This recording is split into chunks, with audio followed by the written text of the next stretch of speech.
중앙은행의 공조체제가 재가동되는 걸까요? FOMC가 3차 양적 완화를 이어가겠다라고 밝힌 데 이어서 간밤에 ECB에서도 예상대로 기준금리를 25bp 인하했습니다. 10개월 만에 인하였고요. 이로써 ECB의 기준금리 사상 최저 수준까지 내려가 있는데요. 글로벌 금융위기 이후에 또 중앙은행의 역할이 인플레이션 파이터에서 디플레이션 파이터로 변모를 하고 있습니다. 우리 시장도 ECB 금리 인하 소식에 상승 출발을 했지만 상승폭이 크지는 않은 모습이고요. 장 초반 매수했던 외국인도 지금은 매도로 돌아섰습니다. 문제는 이렇게 풀리는 돈들이 우리나라까지 잘 들어올 수 있을 것인가? 여기에 대해서 아직도 많은 의문이 남아있다는 점인데요. 이런 가운데 투자클럽 8인의 전문가 어떠한 해법을 제시하고 있을까요? 전략부터 확인해 보겠습니다. 최수창 전문가입니다. 1950 이하 영역 매수 기회 포인트다. 서정훈 전문가 변화되는 수급 코스피 매수 코스닥 매도세. 한교수 전문가입니다. 급락 우려는 없다. 실적주 저가 매수의 기회로 삼자. 김형용 전문가 지수는 당분간 가두리권이라며 종목 대응 강화 외치고 있습니다. 최강채 전문가 외국인 매수 전환 여부와 국내 기준금리 인하 기대감. 김대복 전문가 꼬리가 몸통을 흔드는 장이다. 웹더독. 금산 전문가 매크로 환경 우호적이라며 채널 상승 반전을 기대하고 있습니다. 부자개미 전문가 상승 추세 유효하다. 낙폭 과대 실적 회복주 공략하고 있습니다.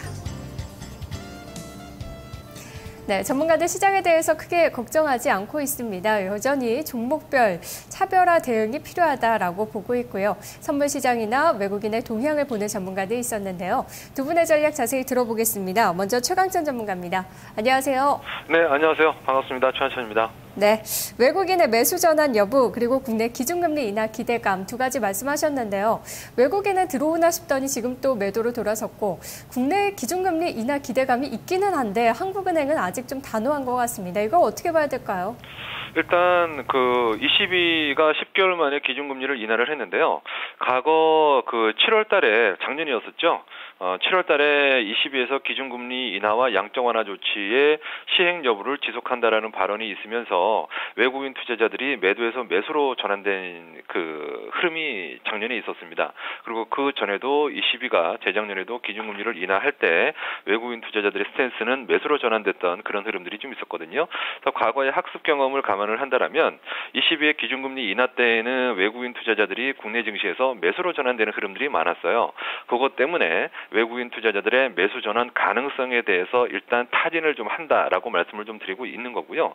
뱅가드 쪽에 매물은 하루에 800억 이상 6월 말까지 계속 나옵니다. 그렇기 때문에 그 부분은 감안하더라도 최근에 오늘 일단 외국인들의 매도는 뱅가드 매물을 감안하더라도 일단은 크게 매도하지 않는 그런 움직임이 나오고 있죠.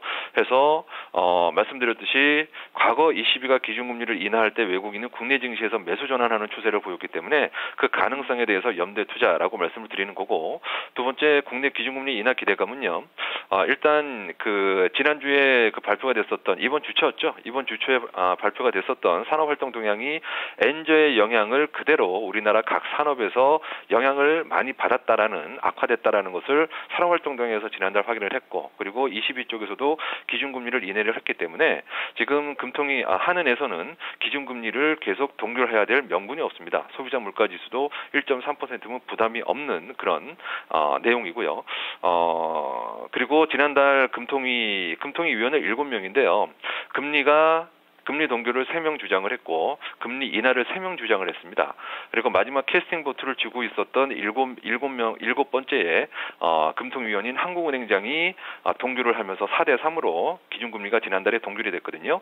그러면은 이번 달에는 말씀드린 산업활동 동향의 악화, 엔저의 영향으로, 그다음에 ECB 쪽에서 10개월 만에 기준금리 인하, 그럼 우리나라 금통위에서도 지난달에 비해서 더욱 금리 인하에 대한 기대감 또는 당위성은 더 높아졌다라는 그런 관점이기 때문에 그 관련한 기대감이 있을 수 있고요. 그리고 그것이 만약 현실화가 된다면 국내 수급 쪽으로 좀 더 긍정적인 흐름이 나타날 가능성이 있으니까 이러한 부분들을 체크를 해보자라는 관점입니다. 네, 한국은행은 더욱 압박을 좀 받을 것 같은데요. 그렇다면 금리 인하 수혜주나 경기 민감주 쪽을 좀 볼까요?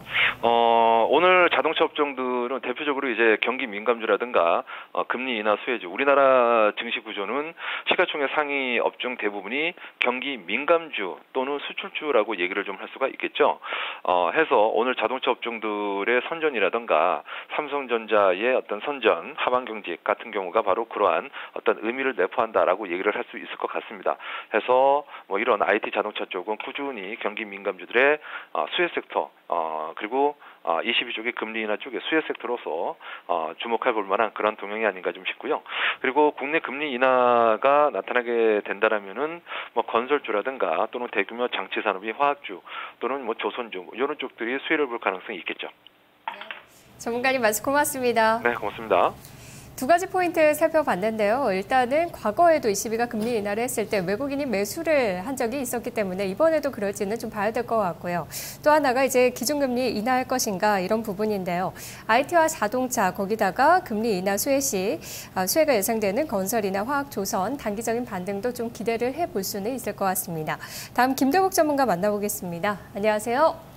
네, 안녕하세요. 반갑습니다. 김대국입니다. 네, 꼬리가 몸통을 흔드는 장이다. 웹더독 장세라고 보셨는데요. 선물시장 쪽 보세요.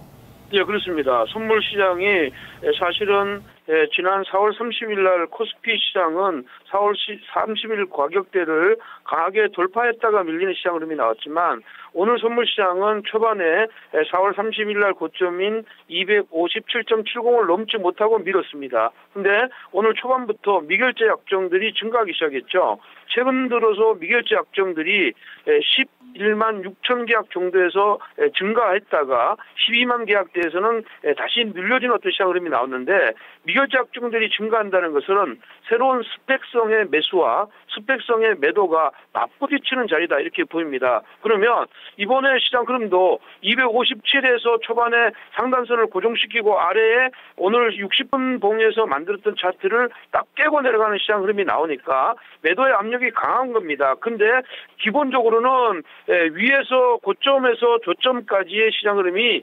1.5포인트밖에 되지 않지만 전체적으로는 시장은 미는 장이다 이렇게 볼 수가 있고 그럼에도 불구하고 지금 현재 현물 시장의 움직임들은 굉장히 하방 경직성을 보여주고 있습니다. 그것은 삼성전자나 그다음에 지금 현재 자동차 그리고 이제 자동차가 4월 판매량 증가 소식 때문에 기아차, 현대차 쪽에 매수세가 좀 들어오면서 이쪽이 하방 경직성을 보여주고 있기 때문이다 이렇게 보겠습니다. 그렇기 때문에 전체적으로 보면 우리 주가도 61선에서 한번 조정받을 자리에서 이 선물이 눌리고 있기 때문에 시장은 위로 올라가는데 제한적이고 아래의 변화를 구하는 시장 흐름이다 이렇게 보겠고요. 코스닥 같은 경우는 의외로 지금 현재 3일 연속적인 조정의 흐름들을 보이고 있습니다. 그렇지만 기본적으로는 코스닥은 단기적인 어떤 조정의 마무리 단계라고 보이기 때문에 오히려 코스닥은 560 이하에서는 분할 매수를 한번 노려보는 어떤 자리가 아닌가 이렇게 보겠고 코스피의 흐름은 상승을 이제 가지고 간 상태에서 61선을 맞기 때문에 아래로 5일선과 11선의 자리에서는 여전히 좋은 매수의 기회로 활용하는 것이 좋겠다 이렇게 보겠습니다. 네, 그럼 종목은 역시 코스닥 쪽에서 보실 것 같은데요. 오늘 매수할 만한 섹터가 있을까요? 코스피 종목에 매수할 종목들은 기아자동차나 현대자동차나 이런 자동차 섹터들이 지금 현재 상승의 기조를 가지고 있고 코스피 종목에서는 역시 1등 종목은 바이오 관련주입니다. 바이오 관련주의 대장주라고 하면 CTC 바이오 조정받고 위로 올라오는 이런 모양이고 IT 섹터의 대장주라고 하면 지금 현재 카메라 그 필터를 만드는 옵트론텍이라고 볼 수가 있겠습니다. 이러한 시장 흐름들이 주변의 종목과 같이 움직이는데 모바일 쪽에서는 역시 이제 콘텐츠 관련주인 KG 모빌리언스가 축을 만들어서 이 세 개의 축이 전체 시장을 끌고 가고 있다 이렇게 보면 여기와 연관되어 있는 종목들을 저점 매수하는 것이 좋겠다 이렇게 보겠습니다. 네, 전문가님 말씀 고맙습니다. 네, 고맙습니다.